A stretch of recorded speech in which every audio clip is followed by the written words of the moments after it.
বিভিন্ন জায়গায় মাজারের ভিতরে আছে না, আল্লাহর ওলির নাম দিয়ে মাজারের ভিতরে বেরিয়ে দিয়ে গান করা, এর লাগা ওই এরারে বন্ধ করে। কথা ঠিক আছে নি ভাই? কথা ঠিক আছে নি? মাজার মানে গান বাজনা না তো, মাজার মানে আল্লাহর ওলির দরবার মানে গান বাজনা জায়গা না। আল্লাহর ওলির দরবার মানে তরিকত, শরীয়ত, হাকিকত, মারফত সব শিক্ষা গ্রহণের জায়গা। সুবহানাল্লাহ নাই দো, সুবহানাল্লাহ নাই দো। আর গৌসে পাক আব্দুল কাদের জিলানীর দরবারে বেরিয়ে গান কইতো না, খাজা গরিবে নওয়াজের দরবারে বেরিয়ে গান কইতো না, এখনো কয় না। হযরতে বাহাউদ্দিন নকশবন্দির দরবারে বেরিয়ে গান কইতো না, এখনো কয় না। মুজাদ্দেদে আল ফেসানির দরবারে এখনো বেরিয়ে গান কয় নাই, ভবিষ্যতে কইতো না।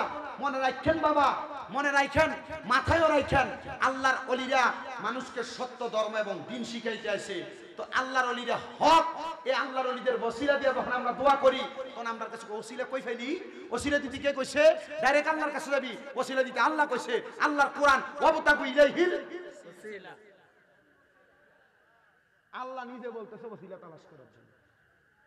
আমরা আল্লাহর কথা মানি, বলেন কার কথা মানেন? ওয়াবতাগু ইলাইহিল ওসিলা কি আমার কথা না আল্লাহর কোরআনের কথা? আমরা আল্লাহর কোরআনের কথা মানি। হাফেজ সাহেবরা জিগান, হাফেজ সাহেব আসেনি নে, অত হুজুরে জিগান, আমি মিছা কথা কয়ে যাইতেছি। আল্লাহর কোরআন বলে ওসিলা দেওয়ার জন্য। ওসিলা কাট দিবেন? হক্কানি রব্বানি ব্যক্তিদের ওসিলা দিবেন। কথা কন না, হক্কানি রব্বানি ব্যক্তিদের ওসিলা দিবেন। কেমন ওসিলা দিবেন? এবার ওই হাফেজে কোরআন বলতেছে, আমার পেটের মধ্যে বড় পীড়া, দামেস্কের জমিনে বড় মাপের আল্লাহর ওলি, ওই আল্লাহর ওলি ওনার দরবারের মধ্যে কত মানুষ আসা যাওয়া করে, কত মানুষ আসা যাওয়া করে। ওই মানুষগুলা আল্লাহর ওলির কাছে যায় কত রকমের কথা বলে, কিন্তু বাবার আপনারা মনে রাখবেন, সব সমস্যার সমাধান কইরা দেয় কি? বলেন নাকি? আল্লাহ করে দেয়, কিন্তু আল্লাহর ওলিরা সামান্য ওসিলা মাত্র। ও বন্ধু, হাফেজে কোরআন বলে, আমি নিয়ত করলাম, মনে মনে চিন্তা করলাম, আমার পেটের মধ্যে তো এত ব্যথা, আগামীকালকে সকালবেলা আমি বাড়ির মধ্যে যাইয়া আল্লাহ তাআলার কোরআন তেলাওয়াত করব। এই কোরআন তেলাওয়াত করলে আল্লাহ তাআলা যদি এই আল্লাহর ওলির ওসিলায়, আল্লাহর বন্ধুর ওসিলায় আমার পেটের পীড়া, আমার পেটের ব্যথা যেন আল্লাহ ভালো করে দেয়। ওই ছাত্র হাফেজে কোরআন উনি বলেন, আমি আল্লাহর বন্ধুর মাজারের সামনে, মাকবারার সামনে দাঁড়ায়া দাঁড়ায়া আল্লাহ তাআলার কোরআন তেলাওয়াত করলাম। কোরআন তেলাওয়াত করার পরে, কোরআন তেলাওয়াত করার পরে আমি যখন তেলাওয়াত করতেছি, হঠাৎ করে দেখলাম আস্তে আস্তে আমার পেটের ব্যথা নিবারণ হয়ে যাচ্ছে, আমার পেটের মধ্যে কোনো ব্যথা নাই। আমি বাড়িতে চলে গেলাম। যাওয়ার পরে হঠাৎ পরের দিন আমি লক্ষ্য করে দেখলাম আমার পেটের মধ্যে আবার পীড়া দিচ্ছে, পেটের মধ্যে আবার ব্যথা দিচ্ছে। এমন টাইমে আমি আবার নিয়ত করলাম, হযরতে ফতে আলী সুবহানী রহমাতুল্লাহ আলাইহি নামক ওই আল্লাহর ওলির মাকবারার সামনে, মাজারের সামনে যায়া আমি আবার আল্লাহ তাআলার কোরআনুল কারীম তেলাওয়াত করব। উনি বলেন, আমি দ্বিতীয় দিন আবার আল্লাহর ওলির মাকবারার সামনে যাইয়া আল্লাহ তাআলার কোরআন তেলাওয়াত করতে লাগলাম। কোরআন যখন তেলাওয়াত করতেছি, আবার আমার আল্লাহ তাআলা আমার পেটের ব্যথা নিবারণ করে দিছে। জোরে জোরে বলেন সুবহানাল্লাহ, মুহাব্বতে কন্যা সুবহানাল্লাহ। এবার আল্লাহর ওলিটা লক্ষ্য করে দেখতেছে, এ বেটা সামনে দিয়ে আসো, তুমি এদিক দিয়ে পিছন দিয়ে যাও, পিছন দিয়ে, সামনে দিয়ে মানুষের ডিস্টার্ব দিও না। আল্লাহর ওলির মাকবারার সামনে আমি যখন দ্বিতীয়বার কোরআন তেলাওয়াত করলাম, আমার পেটের ব্যথা নিবারণ হয়ে গেছে। এবার আমি চলে গেলাম, কিন্তু তৃতীয় দিন আমি লক্ষ্য করে দেখলাম আমার পেটের মধ্যে আরো ব্যথা। আমি আবার আল্লাহর ওলির মাকবারার সামনে দাঁড়ায়া দাঁড়ায়া আল্লাহ তাআলার কোরআন তেলাওয়াত করা শুরু করলাম। কিন্তু অন্যদিন আমি যখন কোরআন তেলাওয়াত করতাম, আমার পেটের ব্যথা সাথে সাথে নিবারণ হয়ে যাইত, কিন্তু আর আমার পেটের ব্যথা নিবারণ হচ্ছে না, মানে পেটের ব্যথা যায় না। আগের 2 দিন কোরআন তেলাওয়াত করছে, পেটের ব্যথা গেছে গা, পরের দিনও করছে, গেছে গা, কিন্তু তৃতীয় দিন কোরআন তেলাওয়াত করে পেটের ব্যথা। ছেলেটা চিন্তা করতেছে, আমি এমনি কোরআন তেলাওয়াত করলাম, এই বাচ্চাটির একটু আওয়াজটা একটু বন্ধ করান, জানি দেখেন সে কেউ একজন। তোমার সমস্যা বয়ে থাকবে না, আবার বউ সার যখন খুঁজছি তখন দরকার লাগছে, অনার দরকার নেই।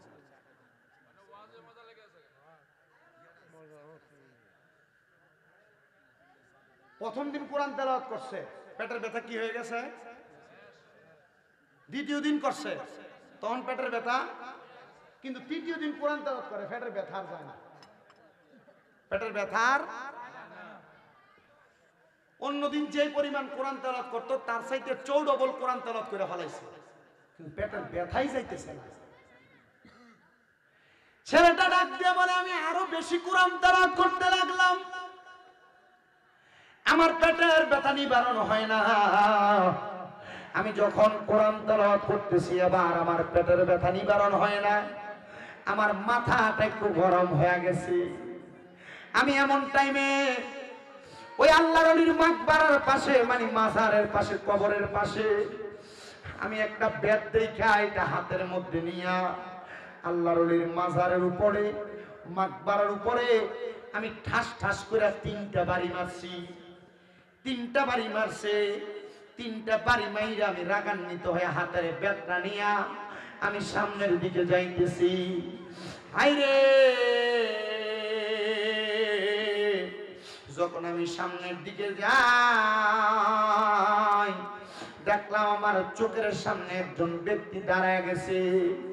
ওই ব্যক্তির শরীরের কাপড়গুলা এলোমেলো, দেখতে তত সুন্দর লাগে না, যেটা আমরা পাগল মনে করি। একবারে পাগলের মতো আমার সামনে দাঁড়ায় গেছে। আমি জিগাইলাম, কে আপনি? পরিচয় কি গো, আপনার পরিচয় কি? উনি ডাক দিয়া কয়, আমার পরিচয় জানা লাগবে না রে হাফেজ সাহেব। এত রাগান্বিত, হাতের মধ্যে বেত নিয়ে যাও কই? বলে পেটের মধ্যে বড় ব্যথা, সামনে তাইকা সরো, নচেত এই বেত দিয়া তোমারে আঘাত করব। এবার পাগলা ডাক দিয়া কয়, তুমি মনে করছো কবরের উপর বাড়ি দিয়া বাচ্চা গেছো আর আমারে বাড়ি দিয়া বাচ্চা যাইবা? না না না, বাঁচতে পারবা না। হাফেজ সাহেব, আমি এমন কথা শুই না থমকে গেলাম। আমি আর তার সাথে কথা বাড়াইলাম না। আমি বললাম, আমি যে কবরে বাড়ি দিছি কেউ তো দেখেন নাই, আপনি দেখলেন কেমনে? আমারে ডাক দিয়া কয়, বাবা পেটের মধ্যে ব্যথা, আগে তোমার ব্যথাটা তুমি সারাইতে চাও কিনা বলো? বলে, হুজুর সারাইতে চাই। এবার ওই হাফেজ সাহেব ডাক দিয়া কয়, ওই পাগল ব্যক্তিটা কি যেন কইরা আমার পেটের মধ্যে ওনার হাতটা বুলিয়ে দিছে। বুলানোর সাথে সাথে আমার পেটের মধ্যে যে ব্যথা ছিল ওই ব্যথাটা নিবারণ হয়ে গেছে। আমার পেটে কোনো ব্যথা নাই। আর আমার বলছে, আর কোনোদিন আমার পেটের মধ্যে ব্যথা হবে না, আমার পেটে ব্যথা হবে না। এই কথাটা বলার সাথে সাথে আমি একটা লাফ দিয়া ওই পাগল ব্যক্তিটার পায়ের মধ্যে ধরে ফেলাইছি। আমি বললাম, হুজুর, ও আমার প্রাণের হুজুর, আমি আপনার কদমের মধ্যে ধরে বলি গো হুজুর, আপনার কদমে ধরে বলি হুজুর, আপনি বলেন না আমার পেটের ব্যথা আপনি যে ভালো করে দিলেন, আপনি এমন কি আল্লাহর ওলি? আমি তো এতদিন পর্যন্ত মরা ওলির কবরের ভিতরে যে কোরআন পড়ছি, আমি আপনার এতদিন পর্যন্ত চিনি নাই। উনি ডাক দিয়ে কয়, পাওটা আগে ছাড়ো, তারপর আমার পরিচয় জানো। উনি আবার পাওটা ছাড়ার পরে ওই পাগল ব্যক্তিটা বলে, এবার তুমি আমার দিকে একটু তাকাও।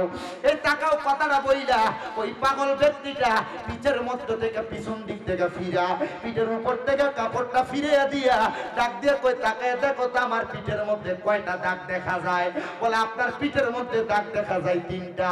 এরে হাফেজে কোরআন, ওই কবরের মধ্যে বাড়ি দিছিলা কয়টা? বলে, বাড়ি দিছিলাম 3টা। বলে, 3টা বাড়ি আমার পিঠের ভিতরে লাইগা রইছে রে, আমি তোর বাড়িগুলা সহ্য করতে পারি নাই। তুই যখন বাড়ি দিয়া আমার কবরের সামনে তাইকা চলে আসো, আমি আমার মাওলার কাছে ফরিয়াদ জানাইছি, আল্লাহ আমার একবার ক্ষমতা দাও, আমি দুনিয়াতে যাইয়া ওই হাফেজে কোরআন রে তার পেটের ব্যথাটার জন্য আরেকবার দোয়া কইরা দিয়ে আসি। হাফেজে কোরআন কয়, বুঝলাম না, আমি তো কবরের সামনে বাড়ি দিছি, কবরের মধ্যে বাড়ি দিছি, আপনার পিঠে আসলো কেমনে? আর আপনি বা কেন আমার পেটের ব্যথা 2বার বালা হয়েছে, 3য়বার বালা করাইলেন না? ডাক দিয়া কয়, বাবারে ব্যথা তো মাফ করার মালিক আল্লাহ, ব্যথা দেওয়ার মালিক আল্লাহ। কথা কোন, কথা কোন, কথা কোন। আমার এত রোগ হয়, এতে জ্বর হইয়া রয়েছে। গত পরশুদিন মাহফিল করছি, পরশুদিন তো করলাম বাঞ্ছারামপুর করিকান্দি আছি, বাঞ্ছারামপুর করিকান্দি ফেরিঘাটের এখানে স্টেজ থেকে নামার পরে দাঁড়াইতে পারতেছি না, গাও একবারে থরথর করে কাঁপতাছে। ব্যাপারে কইলাম, তাড়াতাড়ি যে কোনো ফার্মেসির সামনে আমার দাঁড় করাইছে। তেমন বারুতের মতো টাইনা গেছে গৌরীপুর পর্যন্ত। গৌরীপুর পর্যন্ত যায়া তো মোটামুটি এক হসপিটালের সামনে নিয়ে ঢুকাইছে। এনে যাও না, আমার কাছে ডাক্তার আছে, আপনারা হয়তো পরীক্ষা টরীক্ষা দিব, রক্ত পরীক্ষা করতে পারেন। কিছু বুঝছি গাড়ি করে আসলে তো রক্ত বাইর করে নেবে, এটা আমার কাছে ভালো লাগতো না। এমনি একবার রক্ত দিছি আলহামদুলিল্লাহ, কিন্তু আমার সে এটা আমার কাছে ভালো লাগতো না। জ্বর হয়েছে ঠিক আছে, আগে বাইর যাই, এরপরে দেখতাম। এমনি কোনো কাম টাম হতো না।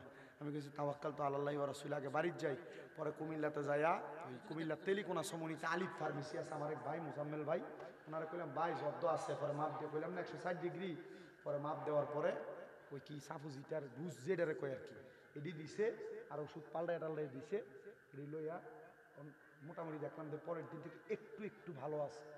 আজকেও গতকালকেও 2টা মাহফিল করতে পারছি, আজকেও 2টাই যে আপনাদের এটা সুন্দর করে করতেছি। শরীর এখনো পর্যন্ত মোটামুটি ভালোর দিকে, বাকিটা এখান থেকে নামার পরে বুঝতে পারবো। আপনার দোয়া করবেন আমার লেগা। আমি শুধু আমি কইলাম যে আল্লাহ, আমি যদি ওয়াদ মাহফিলে না যাইতে পারি, মানুষ আমারে বাজে বলবে। শরীর অসুস্থ হয়ে গেলে মানুষ বোঝে না, আসলেই বোঝে না। আমার গত কয় তারিখ চুনারুঘাট মাহফিল, আমি মাহফিল কমিটিতে কইলাম ও আমার তো শরীরটা ভালো না, আমার 9টার মধ্যে মাইক দিয়ে দিয়েন। কৌজু 9:30 মাইক দিব, না আইয়েন 9:30 দিব কয়ে নিছে তো, আর আমার ইষ্টতে নেয় না 9:30 দিকে, নিতে নিতে নিতে 10টা। আমি মোটামুটি কইছি হুজুর একটু কালেকশন আছে, আমি 1 ঘন্টা 20 মিনিট ওয়াজ করে আমি কালেকশনে ঢুকছি, 1 ঘন্টা 40 মিনিট হয়ে গেছে। 1 ঘন্টা 40 মিনিট পরে কালেকশন জল করে সারছি। হুজুর ওই আমরা মাদ্রাসার লেগে আর কত কালেকশন করি। তার মানে কি সে আমার অসুস্থতা বুঝছে? এর কথা আমি হুজুর টিয়া দিয়ে আনছি, বদুল্লা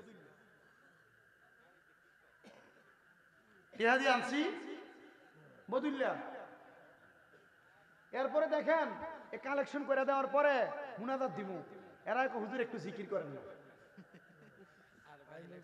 আমি বললাম তোর বিবেক নাই, তোর আকল নাই।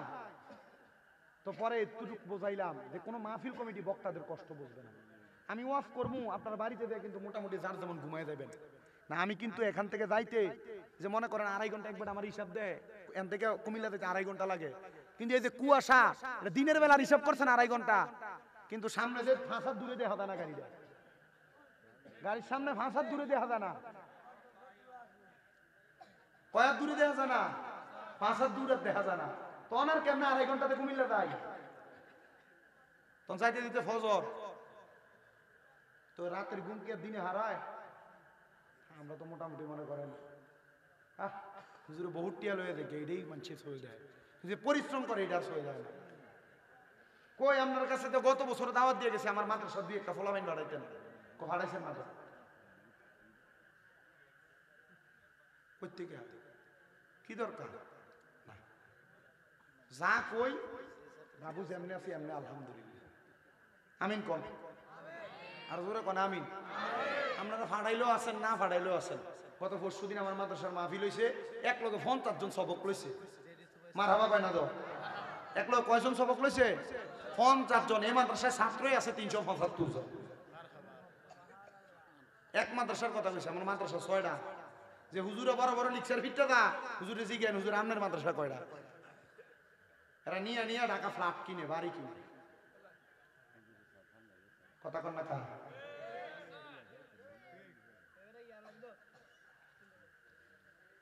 আপনার কষ্ট দিতেছে না তো? আমি আপনারা আর বেশিক্ষণ কষ্ট দিতাম না। কয়টা বাজে? 11টা বাজে মাত্র। আল্লাহ কবুল করো। একটু দুরূদ শরীফ পড়েন। সালাতুন ইয়া রাসূলুল্লাহ, সালামুন ইয়া হাবিবাল্লাহ, আলাইকুম সালাতুন ইয়া রাসূলুল্লাহ,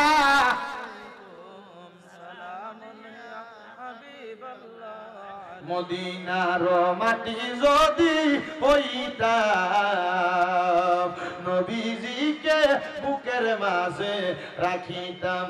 সালাতুন ইয়া রাসূলুল্লাহ,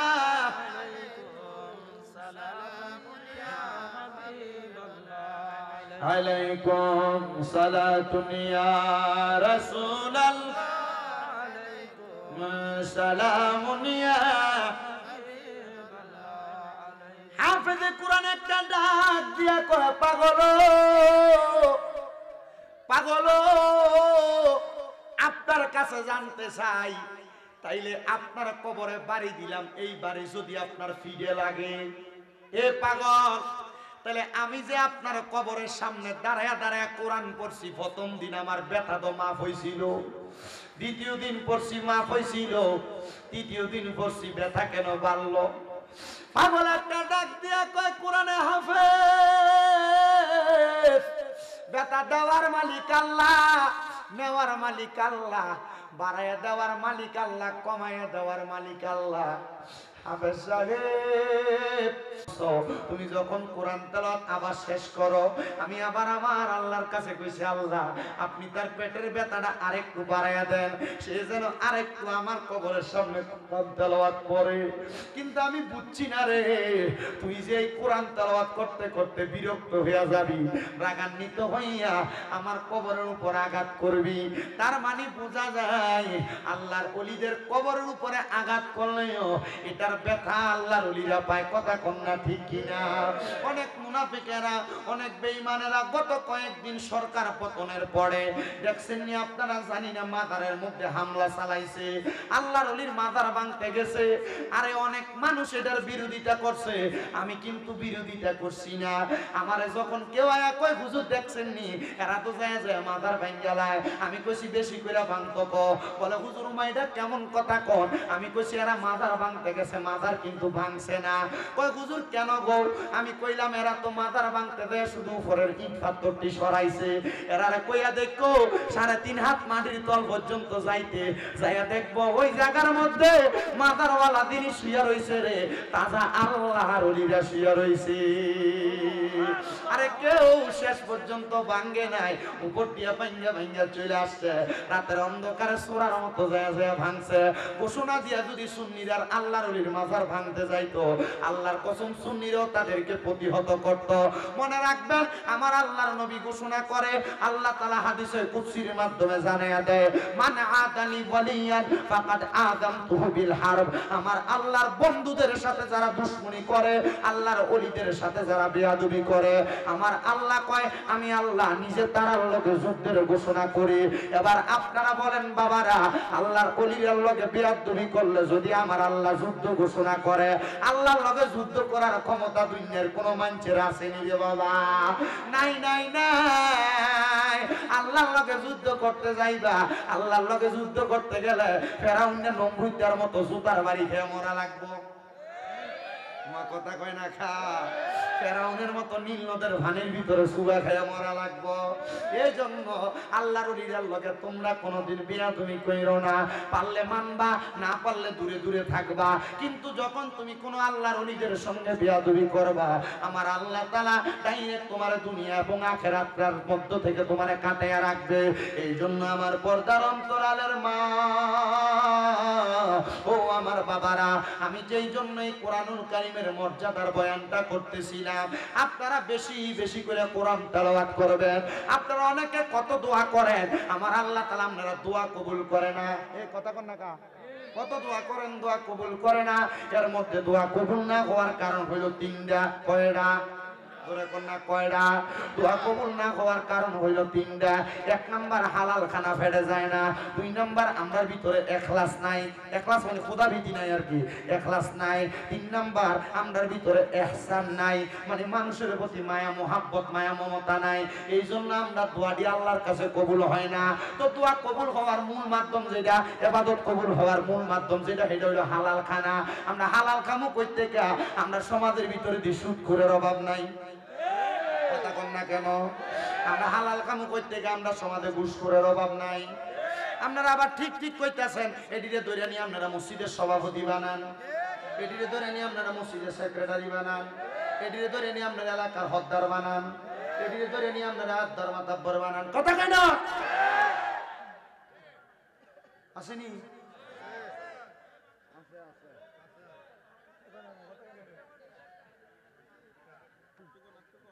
যদি কয় সুদ খা সভাপতি মানে সুদ খা, মসজিদের মসজিদের ছাদ ডালা দিয়ে দিছে বেড়া, মসজিদের রডটি দিছে আর লেগে বেড়া সভাপতি। কথা কেন কা? ওই বেড়া দিয়ে এলাকার ঘুষখোর, বেড়া দিয়ে মানুষের জমি দখল করে খা, বেড়ার মসজিদে সেক্রেটারি মানে সুস্কা না, মসজিদের টাইলস দিছে বেড়া। কথা কেন কা? আছে না নাই? সি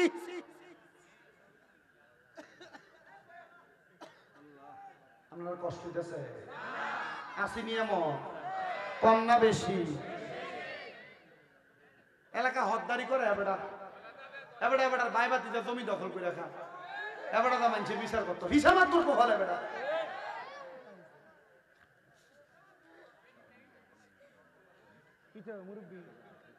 সত্য এবারে সত্য কথা বলে ওই এমন আছে না নাই?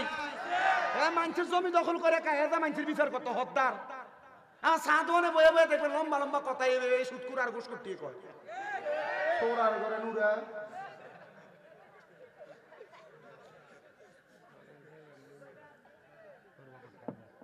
আছে না নাই?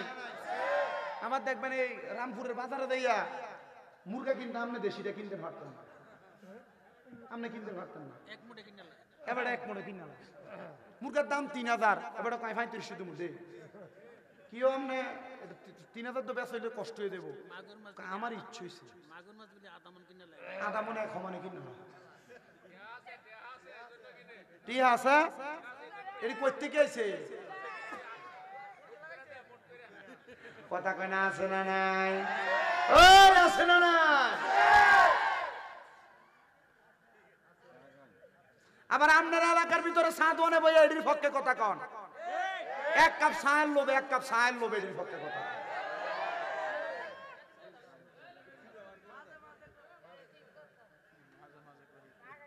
কথা বলেন এমন আছে না নাই?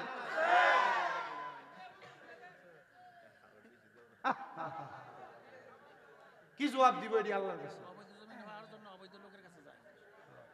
আবার অবৈধ জমি মনে করেন বাপ মরে গেছে, বাপ বইনের সম্পদ বুঝিয়ে দেয় না, আসেনি 2 লাখ দিয়ে দিয়া বোন দাবি দাবি দাই দাবি ছেড়ে দেয়। বড় ভাই মরে গেছে, ভাই ভাতিজার জমি বুঝিয়ে দেয় না, এমন সিটার নাই আপনার এলাকায়?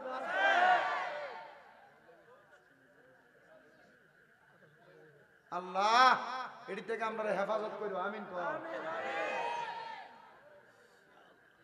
আমার বাজানেরাম কষ্ট হইতেছে, গভীর মনোযোগ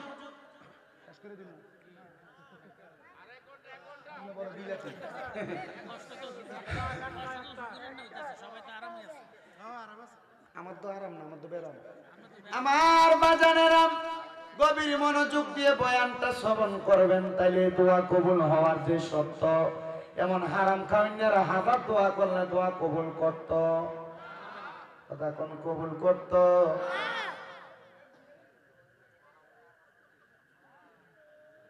আল্লাহরে ভয়ও করা লাগবে, মানুষের প্রতি ইহসানও করা লাগবে, মায়া দয়াও করা লাগবো, লাগবে না? লাগবে নি? অনেক মা বোনেরা দোয়া করে কবুল হয় না, মা বোনেরা মনোযোগ দিয়ে শোনো গো মা, তোমরা জান্নাতে যাওয়া বড় সহজ গো মা। আল্লাহর নবী শিখিয়ে দেয় কোন মহিলা যদি 4 কাম করে জান্নাতি। নবী গো 4 কাম কি? নবী কো 1 নাম্বার কোন মহিলা যদি পর্দা করে, 2 নাম্বার কোন মহিলা নামাজ পড়ে 5 ওয়াক্ত, 3 নাম্বার কোন মহিলা রোজা রাখে, 4 নাম্বার কোন মহিলা যদি স্বামীর আদেশ অমান্য না করে, তাহলে এই মহিলার জান্নাত একবারে সহজ। এ মহিলার চাইতে বড় আল্লাহর ওলি দুনিয়াত নাই। মারহাবা কোন, মারহাবা কোন। মা গো মা, নামাজ পড়ো, পর্দা করো, রোজা রাখো, কিন্তু জামাই যদি অন্য কোনো কথা একটু থেকে একটু টের বেটের একটা দমক দাও, জামাইয়ের কথাটার মানো না, আল্লাহর কসম তোমার নামাজ কামে লাগতো না, রোজা কামে লাগতো না। লাগবো মনে না কর। দিনের বেলা ঝগড়া করে রাত্রেবেলা অন্যদিকে মুখ ফিরে রাখে, অন্যদিন বাচ্চা থাকতো এক পাশে, জামাই বউ এক লগে ঘুমাইতো, যেদিন ঝগড়া হয়ে দিন বাচ্চা মাঝখানে, অন্যদিন কি তো কষ্ট হইতেছে। এবার কই যা না তারা ধরে রাখতে কষ্ট। আমরা আছেন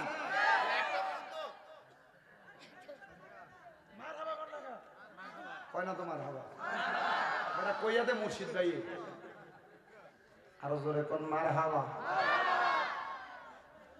অন্যদিন জামাইবো ঘুমাইতো দুই বালিশে, কিন্তু যেদিন ঝগড়া হয় মাঝখান দিয়ে বালিশ একটা বাইরে জায়গা। মা বোন দোয়া কবুল হইব কেমনে? আপনি কত দোয়া করেন, ঘর থেকে রোগ বালা মুসিবত ছাড়ে না। আরে ছাড়বো কেমনে মা? আপনি তো আপনার জামাইয়ের মন খুশি রাখতে পারছেন না। কথা কন আমার বাবারা, আমার বন্ধুরা, ও পর্দার অন্তরালের মা বোনেরা, দোয়া কবুল হওয়ার মূল মাধ্যমের ভিতরে আরেকটা মাধ্যম, স্বামীর মনটারে খুশি রাখা লাগবো। স্বামীর মনটা যদি অখুশি রেখে আপনি রাত্রবেলা ঘুমান, আমার আল্লাহর আযাবের ফেরেশতারা আপনারা লানত দিব। মহিলারা স্বামীর আদেশ মানতে চায় না, স্বামী তাদেরকে কত রকমের আদেশ করে শুনতে চায় না, কিন্তু আল্লাহর নবী বলে কোন মহিলা তাদের স্বামীর আদেশ ছাড়া বাবার বাড়ি তো যাইতে পারবে না। কিন্তু বাবার বাড়ি দূরের কথা, বেটি পুরা হুমনা বাজার ঘুরে চইলাই জামাই খবরও পায় না। 3 বছর দাবার দিতেন না দিলে কি তৈব?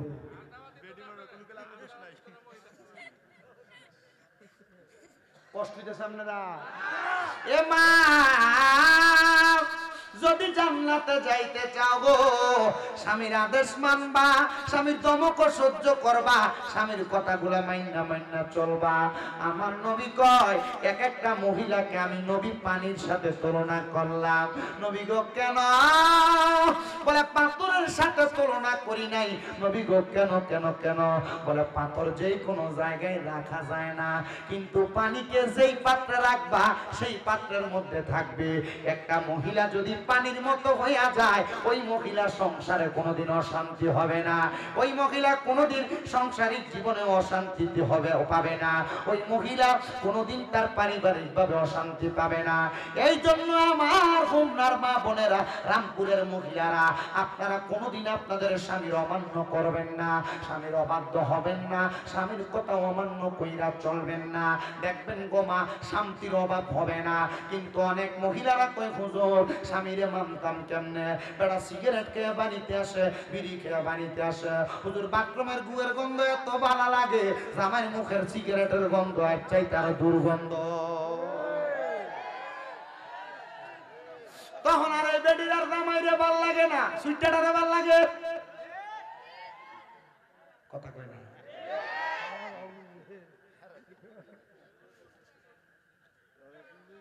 আপনার মুখের ভিতরে দুর্গন্ধ, ফসা গন্ধ। আপনার বউ আপনার রাত্রবেলা গেলে আপনার পাশি দিয়ে শুইব কেমন? আপনি আমার কোন বেটির ভাল লাগে না? তখন বন্ধ করার লাগবো না। আল্লাহ দোহাই লাগে, যে পোলা পান অথবা যে ভাইয়েরা সিগারেট খায় এরা জিজ্ঞাসা করে দেখেন শিক্ষক কার কাছে।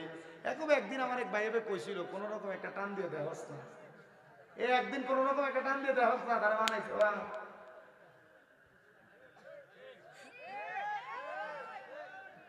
এমন বন্ধু পরিত্যাগ করো যে বন্ধু তোমার সিগারেট খানা শিখায়, যে বন্ধু তোমার নেশা করা শিখায়, যে বন্ধু তোমার মানুষের হক খাওয়া শিখায়, হ্যাঁ গান শিখায়, বত্তা খাওয়ানোর নাম দিয়ে মানুষের ক্ষেত্রে মূলা চুরি শিখায়।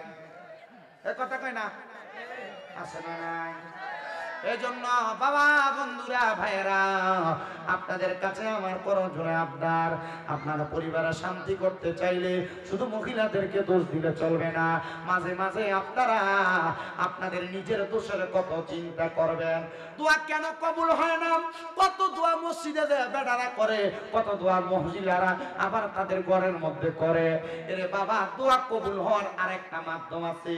জামাই বউ এক লগে যদি নফল নামাজ পড়া দোয়া করতে পারে, আমার আল্লাহ তাআলা তাদের দোয়া ফিরায় না। জামাই বউ কেমনে দোয়া করলে দোয়া ফিরায় না? এক লগে ফললে আল্লাহ তারা দোয়া ফিরায়। আচ্ছা, অনেক চিন্তা করতেছে আমি বাইর যাবো ওরে কম কেমনে নামাজের কথা, আমি নিজ ঐদ্য করি কথা কন না।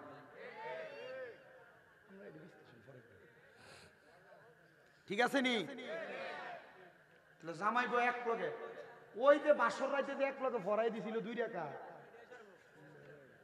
আর কোনোদিন ভরছে কিনা সন্দেহ। পড়ার দরকার আছে না নাই? দরকার আছে না নাই? ও বন্ধু, ও নবীর উম্মতের দলেরা, এমন দোয়া কে করছে জানো?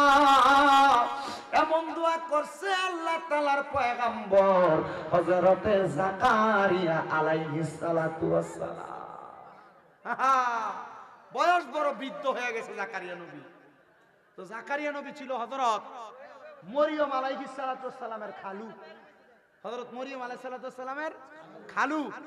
তো মরিয়ম আলাইহিস সালাতু ওয়াস সালাম যখন ছোট, মরিয়ম আলাইহিস সালাতু ওয়াস সালামের বাবা মারা যাওয়ার পর ওনারা লালন পালনের দায়িত্ব এ পড়ছিল জাকারিয়া নবীর উপরে। মারহাবা কোন? আর জাকারিয়া নবী ছিল বাইতুল মুকাদ্দাস মসজিদের ইমাম সাহেব। মারহাবা। 4 জন ইমামের ভিতরে উনি একজন ইমাম। মরিয়ম আলাইহিস সালামের বাবা ছিল আরেকজন ইমাম, উনি মারা গেছেন, উনি ছিলেন দ্বিতীয় নম্বর। মারহাবা। হযরত জাকারিয়া পয়গম্বর মরিয়ম আলাইহিস সালাম রে কুলে পিঠে করে মানুষ করার পরে যখন মরিয়ম আলাইহিস সালাম বড় হয়ে গেছে, জাকারিয়া পয়গম্বর আমার আল্লাহর কাছে দোয়া করে, আল্লাহ আমার মরিয়ম এখন আর আমার কাছে নাই গো আল্লাহ, আল্লাহ তুমি যদি আমার একটা ইবাদুকা সলিহিন এক সন্তান দিতা, তাহলে আমি জাকারিয়া নবীর মনের আশাটা পূরণ হইতো, আমার কলিজা ঠান্ডা হইতো। জাকারিয়া নবী দোয়া কইরা কানতে কানতে বাড়িতে গেছে, চোখের পানি মুছতে মুছতে। জাকারিয়া নবীর স্ত্রী জাকারিয়া নবীরে দেখা ডাক দিয়া কই, স্বামী গো এমন ভাবে কান্না করতেছেন, কান্না করার কারণটা কি জানতে চাই? ডাক দিয়া কই, স্ত্রী এমন ভাবে কান্না করার কারণটা তুমি জানতে চাও? আমি কান্দি আল্লাহ যেন আমার একটা সন্তান দেয়। বলে কেন? কারণ একটা সন্তানের দোয়ার কারণে আল্লাহ তাআলা মা বাপরে মাফ কইরা দেয়। হায় রে, আপনি না নবী, আপনারা কি লেগে মাফ করা লাগবে? উনি কয়, না রে না, সন্তানের প্রতি মায়া কোন মা বাবার নাই? অনেক পোলাপান মনে করে মা বাপ সন্তানকে বেশি বেশি এখানে সেখানে গেলে বারবার ফোন দিয়া দিয়া কয় তাড়াতাড়ি বাড়িতে আয়। এটা এমনি কয় না রে, মা বাপ চিন্তা করে পুত্রানি ওই জায়গায় বেশিক্ষণ থাকলে কোনো বিপদ হয়ে যায়, পুত্রানি ওই জায়গার মধ্যে বেশিক্ষণ থাকলে কোনো বিপদে পড়া যায়। সন্তান মাঝে মাঝে মা বাপ এই কথা বললে তুমি মা বাপরে ধমক দিয়া কও, কিছু হইতো না, আমি আইতাছি, রাহো রাওকে ফোনটা কাইটা দাও। না না না, মনে রাখবা যারার মা বাপ নাই এরারে কেউ ফোন দিয়া খবর লয় না, এরারে ফোন দিয়া কেউ খোঁজ খবর লয় না। এজন্য আবদার জানাই রে, ও আমার রামপুরের বাবারা, মা বাপ যদি তোমরা এমন ফোন দিয়া খবর লয়, আম্মা আব্বারে কখনো তোমরা ধমক দিও না। এমন অনেক সন্তান তো আছে, মা বাপ যদি কোনো বিষয় বুঝিয়া কইতো চায়, সন্তান ধমক দিয়া বয়া লাই, কয় তুমি বয়া দাও, তুমি বুঝো না। আরে তারা বুঝে না, তুই ফুতে বুঝো, মা বাপের মতো তুমি ফুতে বেশি বুঝো না। আম্মা আব্বা বুড়া হইয়া গেলে এদের থেকে পরামর্শ নিবে, এদেরকে অবহেলা করে চলবা না। মনে রাখবা, বুড়া মানুষের এক বুদ্ধি তোমার 10 বুদ্ধিও তোমার কারাইতো না। এই জন্য সবার কাছে আমার আবদার, বৃদ্ধ মা বাবার অবহেলা করিস না, বৃদ্ধ মা বাপরে বড় মায়া করবি, আদর যত্ন করবি। হযরত জাকারিয়া নবীর স্ত্রী ডাক দিয়া কই, স্বামী আপনি যদি আমারে বলেন গো, আমরা স্বামী স্ত্রী দুইজন মিলে আল্লাহর কাছে দোয়া কইরাম। এতদিন তো আপনি বাইতুল মুকাদ্দাসে দোয়া করছেন, আমি আমার ঘরে বইসা দোয়া করছি, আজকে রাত্রবেলা আমরা স্বামী স্ত্রী দুইজন বইসা দোয়া করব, দেখবেন দোয়া কবুল করব। অনেক মহিলারা সন্তান হয় না, আমি বলবো স্বামীরে নিয়ে একসাথে রাত্রবেলা তাহাজ্জুদ নামাজ পড়বা, দেখবা আমার আল্লাহ তাআলা সন্তান দান করব। অনেক মহিলাদের ঘরের মধ্যে বরকত হয় না, আমি বলবো জামাইরে নিয়ে একলগে ঘরের মধ্যে নামাজ পড়বা। অনেক মহিলারা ঘরের মধ্যে রোগ বালা মুসিবত ছাড়ে না, আমি কমু জামাইটারে নিয়ে একসাথে নফল নামাজ পড়বা, ঘরের ভিতরে রোগ বালা মুসিবত থাকবে না, তোমরা নামাজ আর দোয়ার বরকতে আল্লাহ তাআলা সব দূরে দিব। এবার আপনারা বলেন, আল্লাহর নিয়ামত অর্জনের জন্য স্বামী স্ত্রী একটাই কে করে ইবাদত করার দরকার আছে না? জাকারিয়া নবীর স্ত্রী এবং জাকারিয়া নবী একসাথে দোয়া করে, দোয়া করার পরে আল্লাহ তাআলা জাকারিয়া নবী এবং ওনার স্ত্রীর দোয়া কবুল করে ফেলছে। আল্লাহ তাআলা বাণী পৌঁছে দেয়, জাকারিয়া তোমাদেরকে একটা সন্তান দেওয়া হবে। জাকারিয়া নবীকে আল্লাহ সন্তান দিতা তো দিতা, আরো আগে দিতা, কিন্তু এখন আমার বয়স বৃদ্ধ বয়স, তুমি আমার সন্তান দিবা। আলহামদুলিল্লাহ। এ জাকারিয়া যখন সন্তান দেই নাই বলছি দেব না, তখনও বলতো আলহামদুলিল্লাহ, আবার এখনো কো আলহামদুলিল্লাহ। আল্লাহ তাআলা জাকারিয়া নবীর খুশি হয়ে একটা ছেলে সন্তান দান করছে। বাবা কইলেন না? ছেলে সন্তান দান করার পরে জাকারিয়া পয়গম্বর আল্লাহ তাআলার কাছে দোয়া করছি। জাকারিয়া নবীর ছেলেটা আস্তে আস্তে বড় হয়েছে, 7 বছর। কয় বছর? জাকারিয়া নবীর ঘর দুইটা, একটা ইবাদতখানা আর একটা হলো আলাদা সাইডের মধ্যে ইবাদতের জায়গা, একটা ইবাদতখানা আর একটা নিজে থাকার জায়গা। জাকারিয়া নবী বলে, সন্তানের 7 বছর বয়স, আমি আমার থাকার ঘরের মধ্য থেকে রাত্রবেলা বের হওয়ার পর রাত্রে আর ঘরে যাই নাই, আমি আমার ইবাদতখানার মধ্যে ইবাদত করতে করতে সময় কাটিয়ে দিছি। দেখবেন সকালবেলা ঘুম থেকে ওইটা সন্তানেরা বাবারে না দেখলে মাঝে মাঝে কান্দে। ছোট মানুষ কান্দে না? কান্না করে। তো জাকারিয়া নবীর সন্তান ঘুম থেকে জাগ্রত হইয়া জাকারিয়া নবীর সন্তানও কান্দে, মা আব্বাজান কোথায়? মা জননী দেখা দিতে তোমার আব্বাজান ওই ঘরের মধ্যে। এবার মা জননীর কথা শুই না 7 বছরের ছেলে হাঁটতে হাঁটতে ঘরের মধ্যে প্রবেশ করলেন। এবার জাকারিয়া নবীর সন্তান জাকারিয়া নবীর কাছে যা দেখতেছে ওই ঘরের মধ্যে জাকারিয়া নবী নামাজের সিজদার মধ্যে মাথা ফালাইয়া রাখছে। সন্তান জাকারিয়া নবীর বাবরি কাটা চুলগুলার মধ্যে, ছোট মানুষ তো বোঝে না, দুই আলগি দিয়া তুলছে আর তাকে দেখে জাকারিয়া নবী চোখগুলা বড় বড় লাল হইয়া গেছে আর চোখগুলা দিয়া বায়া বায়া পানি পড়তাছে। ছেলে জিগায়, আব্বা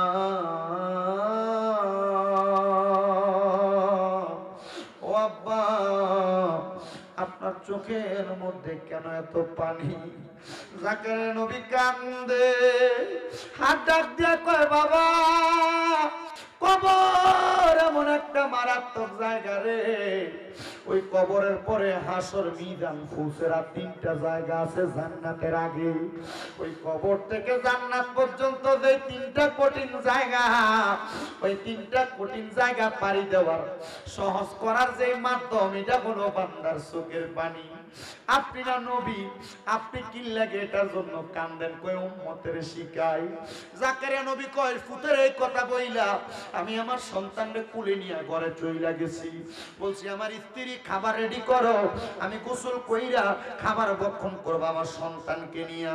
জাকারিয়া নবী গোসল করতে চলে গেছে, শেষ করে ঘরে এসে জিজ্ঞাসা করে, আমার সন্তান কোথায়? ওনার স্ত্রী বলতেছে, আমি তো জানি আপনার সন্তান আপনার সাথে। উনি বলে, আমি জানি তোমার সাথে। ও বন্ধু, ও নবীর উম্মতের দল, আশিক রাসূল ভাই বাবারা, জাকারিয়া পয়গম্বর ওই জায়গার মধ্যে দাঁড়ায়া থাইকা ডাক দিয়া কই, স্ত্রী আমার সন্তান বুঝি ঘরের মধ্যে নাই? খুঁজতে খুঁজতে জাকারিয়া পয়গম্বর ওই এলাকার পাহাড়ের গুহা একটু বাদ রাখে নাই, গাছের আড়াল খেজুরের বাগান বাদ রাখে নাই, কোন মানুষের বাড়ি ঘর বাদ রাখে নাই, কোন জায়গার মধ্যে জাকারিয়া নবী ওনার সন্তানটারে খুঁজা খুঁজা পাইতেছে না। 7 দিন হয়ে গেছে, জাকারিয়া নবী ওনার সন্তানরে ঠোকায়া পাইতেছে না। জাকারিয়া নবী আমার আল্লাহর কাছে কান্দে, আল্লাহ এতদিন পর্যন্ত সন্তান দিছো না। আমি জাকারিয়া নবীর মনের ভিতরে কোনো কষ্ট ছিল না, এই বয়সে সন্তান দিলা, এখন সন্তানের বয়স 7 হয়ে গেছে, সন্তানদের 7 দিন কুইদা পাই না। আল্লাহ আমি জাকারিয়া নবীর কাছে ভালো লাগে না। জাকারিয়া নবী কান্দে কান্দে কান্দে একটা খেজুর গাছের সাথে হেলান দিয়া কান্দতে কান্দতে ঘুমিয়ে গেছে। গায়েবী ভাবে আওয়াজ আসে, জাকারিয়া সব জায়গায় তো খোঁজলা, যে ঘরের ভিতরে তুমি যাইয়া আমি খোদারে ডাকো, ওই ঘরের ভিতরে যাইয়া সন্তানটারে খুঁজা দেখছনি? উনি বলে, ঘুম থেকে লাফ দিয়ে উঠছি, একটা দৌড় মাইরা ঘরের ভিতরে ঢুইকা গেছি, যে দেখতাছি রে আমার 7 বছরের ছোট ছেলে সেদার মধ্যে পড়া রইছে, মাথা ডালগি দিয়ে তোলা দিয়া আমি তাকে দেখছি 7 বছরের পোলাটার চোখগুলা লাল হইয়া রইছে, চোখ দিয়া বায়া বায়া পানি পড়ে। ডাক দিয়ে কইলাম, বাবা রে এই ঘরের মধ্যে 7 দিন তুমি কি করো? সন্তান ডাক দিয়া কয় আব্বা 7 দিন আগে আপনি না আমারে বলছিলেন এই কবরের মধ্যে তাইকা জান্নাত পর্যন্ত যাওয়ার জন্য হাসর মিজান ফুলসিরাত নামক যে কঠিন জায়গা আছে ওই জায়গাটা পাড়ি দেওয়ার মূল মাধ্যম চোখের পানি। আব্বা আমার আল্লাহ তো আমি সন্তানরেও মাফ দিত না, এই জন্য আমি কান্দি আমার আল্লাহ যেন আমারে মাফ কইরা দেয়। চিন্তা করছো নি রে ও আমার রামপুরের বাবারা, তোমার 7 বছরের পোলারে মোবাইলে কার্টুন না লাগায় দিলে ভাত খায় না, মোবাইলের ভিতরে টিকটক ভিডিও না লাগায় দিলে সন্তান ভাত খাইতে পারে না। আর ওই সন্তান 7 বছরের বয়স আল্লাহ তাআলার কবরের ভয়ে কান্দি। কান্না করার কারণ হইল উনি বলতেছেন আমার আব্বা জানের কাছ থেকে শিক্ষা। সন্তানের জন্য জাকারিয়া নবী কান্দে আর কয় আল্লাহ তোমার কাছে ইবাদতে সালিহিন নেককার সন্তান চাইছি, এমন একটা সন্তান দিছো এই সন্তান দিয়ে আমার চাইতে তোমারে বেশি ডরায়। আল্লাহ গো তুমি আমার সন্তানটারে কবুল করো। আমার আল্লাহ তাআলা কবুল কইরা নিছে। এই সন্তানের দর তোমার বাবা তোমার জন্ম দেওয়ার পরে নিজের চিন্তা তত বেশি করে নাই, জাকারিয়া নবী ওনার সন্তানের চিন্তা বেশি কইরা আমার আল্লাহর কাছে কাঁদছে। আমার মা বাবা আমারে জন্ম দিয়ে চাইতেও বেশি কাঁদতাছে। আরে কান্দে না শুধু, একটা সন্তান যদি দুনিয়ার জমিনে বিদেশেও চলে যায় মা বাবার কলজাটার ভিতরে শান্তি লাগে না, ঘরের বাহিরে গেলে শান্তি লাগে না। আজকের মাহফিলে আমার হাবিব ভাই যে এই রামপুরের কলিপা বাড়িতে মাহফিল প্রতি বছর বছর সাজায়, আমি জানি না এই মাহফিল আর কতদিন পর্যন্ত চলবো। হাবিব ভাই যদি মারা যায় এই মাহফিলটা কায়েম জানি থাকবো নি। হাবিব ভাইয়ের বংশের মানুষের জন্য দোয়া করায়, এলাকার মধ্যে গানের জন্য দোয়া করায়, বৈদেশিরার জন্য দোয়া করায়, হায়াতে বাসিন্দা মানুষের লেগে দোয়া করায়। আল্লাহ আজকের মাহফিলে কোন কুলা পাঞ্জানি বসছে, তারা মা বাপ তারা এত কষ্ট করে করে মানুষ করছে, কিন্তু ওই মা বাপ অন্ধকার কবরের বাসিন্দা হয়ে রয়েছে। মাহবুদ পর্দার অন্তরালে কোন মাইয়াটা জানি বসছে, তারা আজকে মা অন্ধকার কবরে মাহফিলে নাই। আল্লাহ কোন মাইয়াটা জানি পর্দার আড়ালে বইসা রয়েছে, তার আব্বা দুনিয়ার জমিনের মধ্যে নাই, তারা আছে। মাহবুদ তারার মা নাই, তারার বাবা নাই, তারার মনে শান্তি নাই। জাকারিয়া নবী সহ সব নবীরা দোহাই দিয়া দোয়া করলাম আল্লাহ তাদের মা বাবা কবরে, প্রত্যেকের মা বাবার কবর জান্নাতের বাগান বানায়া দাও, প্রত্যেকের মা বাবার কবর নাজাতের ফয়সালা কইরা দাও, প্রত্যেকের মা বাবার কবর নূরুন আলা নূর বানায়া দাও। আল্লাহ ও দয়াল রাব্বুল আলামিন, যারা মা বাবা বাইসা রয়েছে মা বাবার হায়াতের মধ্যে বরকত দান কইরা দাও। আমিন।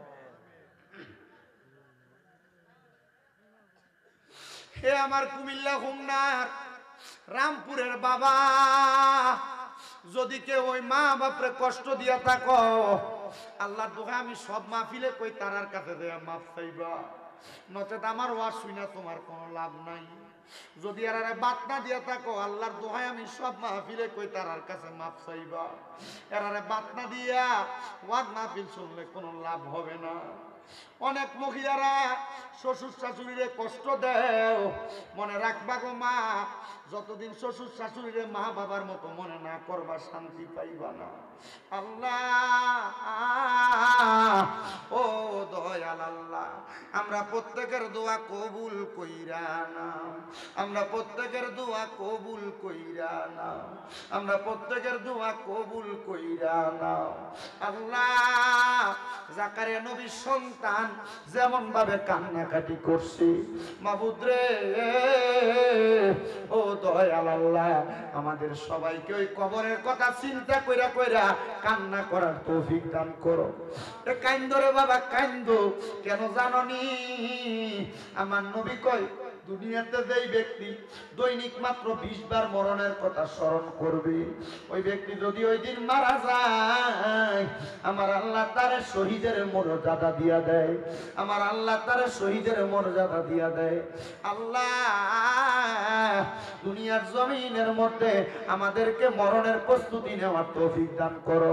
শ্বশুর বাড়িতে যাও, মিষ্টি নিয়ে যাও, ফল ফ্রুট নিয়ে যাও, কিন্তু একবার চিন্তা করো ওই কবরের বাড়ির মধ্যে যে যাইবা কি সামান রেডি করছো? কবরেরও তো কিছু সামানের দরকার আছে রে আব্বা। আমি আগেই বলছিলাম কবরের সামান হইলো ঈমান আর আমল, এগুলা নিতে পারবা কবরের শান্তি পাইবা। দোয়া করবা আল্লাহ যেন আজকের মাহফিলের উসিলায় সব কবরবাসীরে মাফ করে দেয়। আল্লাহ তাআলার কাছে সেই ফরিয়াদ জানাই, আল্লাহ যেন নবীজির উসিলায় আজকের মাহফিল কবুল আর মঞ্জুর করে নেয়। আসলেন নবী এই দরাতে, যে ব্যক্তি আযান দিব এই ব্যক্তি আযানের পরে সুন্নত পড়া উত্তম, ঠিক আছে? আল্লাহ কবুল করুক, আমিন করুন। এটি বড় বড় ফতুয়া তো আমি কইছি হাবিব ভাইরে আগামী বছর হয় আলাউদ্দিন জিয়াদি সাহেব, নয়তো শহীদুল্লাহ বাহাদুর সাহেব, নয় তো আরো করা একটা দাওয়াত দিয়ে দিমু এ মাহফিলে। কয়জনের টিয়া বেশি দেব, বড় বক্তা দিয়া সুন্দরকে মাহফিল করবো। আমরা মূর্খ সুরুক্ষ দিয়ে আর কয়দিন কি কন আপনারা? বড় বক্তা আয়োগ আপনারা চাননি? আমিন কন, আর জোরে কন আমিন।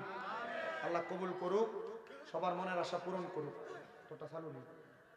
আচ্ছা, আমার যে তাহফিজুল কোরআন ইন্টারন্যাশনাল হিফজ মাদ্রাসা কুমিল্লা চকবাজার নূরপুর সমোহনীতে শাহপাড়া রোডের মাথায় আমার মাদ্রাসাটাতে ভর্তি চলতেছে। আমি মোটামুটি ওই আগে অনেক মা বাবারা ভালো খাবার ভালো পড়াশোনার জন্য একটু ভিআইপি বিভাগ চাইতো, আমার এখানে সেই ভিআইপি ব্যবস্থা রাখছি। আবার অনেকের ফলাফাইন ভাগ্যে যায়, এটি আটকাইয়া পড়ানোর সুযোগ তো আমার এখানে আটকাইয়া পড়ানোর সুযোগও আছে। ইনশাল্লাহ আপনারা যদি কারোর ফলাফান দিতে চান ইনশাল্লাহ নিয়ে যাবেন কুমিল্লার চকবাজার নূরপুর সমোহনী শাহপাড়া রোডের মাথায়। আল্লাহ সবাই কবুল করুক, আমিন কন। সবাই সবার জন্য দোয়া করবেন। হাবিবুর রহমান সাহেব আর কোনো কথা আসেনি? দোয়া সবাই সবার জন্য দোয়া করবেন। আচ্ছা, আর একটা কথা বলি, আপনারা যারা বাহিরেও আছেন এই যে মসজিদের এখানে, মনে কষ্ট নিয়ে নেই, আপনারা মুনাজাতের পরে সিরিয়ালটা সুন্দর করে ঘুরে বসে যাবেন। খাবার তলে একটা খিচুড়ি সবাই লেগে যাবে, খিচুড়ি আপনারা সিরিয়াল করে বসবেন। 5 ডেক খিচুড়ি, মানে আপনারা যারা আছেন মোটামুটি 2 ডেক খাইয়ে শেষ করতেন পারতেন না। তো ইনশাল্লাহ একটু শৃঙ্খলাবদ্ধভাবে বৈশা তাবারুকটা নিয়ে যাবেন। আল্লাহ সবাইকে কবুল করুক, আমিন।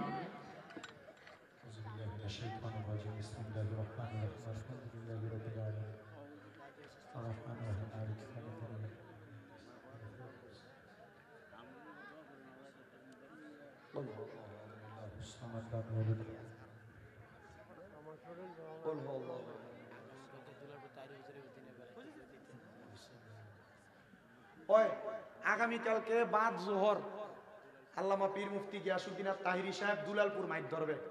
ইনশাআল্লাহ আপনাদের সবাইকে দাওয়াত করা হয়েছে, আপনারা সবাই যাবেন। জোহরের নামাজের পরে তাহিরি হুজুর আসবে দুলালপুরে, সবার দাওয়াত। আল্লাহুম্মা আমিন, আল্লাহুম্মা আমিন। আলহামদুলিল্লাহি রাব্বিল আলামিন, আসসালাতু ওয়াসসালামু আলা রাসূলিল কারীম। রব্বানা আতিনা ফিদ দুনিয়া হাসানাতাও ওয়া ফিল আখিরাতি হাসানাতাও ওয়া কিনা আযাবান নার। মাবুদ